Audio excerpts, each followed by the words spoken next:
અમરેલીના વડિયા તાલુકામાં સુરવો ડેમમાં મઘા નક્ષત્ર દરમિયાન 6 ફૂટ નવા નીરની આવક થઈ છે। પૂર્વ મંત્રી બાવકુ ઉંધાડ અને વડિયાના સરપંચો દ્વારા શાસ્ત્રોક્ત વિધિ સાથે નવા નીરના વધામણા કરવામાં આવ્યા।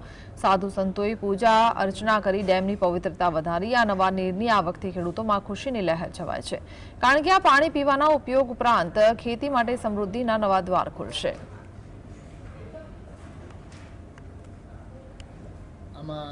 નવા નીરની આવક થઈ છે। મઘા નક્ષત્ર દરમિયાન સૂર્યનું પરિભ્રમણ ખૂબ મહત્ત્વનું હોય છે। આ પાણી ગંગા સમાન હોય છે અને આ પાણીથી ખેતીની અંદર એમ કે સોનું પાકે એવો આ વરસાદ છે। અને જેમ કોઈ બાળક હોય એને એની માતા ખવડાવે અને એને સંતોષ થાય, એવી જ રીતે ધરતીને પણ આ મઘા નક્ષત્રની અંદર જે પાણી આવે છે, વરસાદ આવે છે, એને લીધે ધરતીને પણ સંતોષ થાય।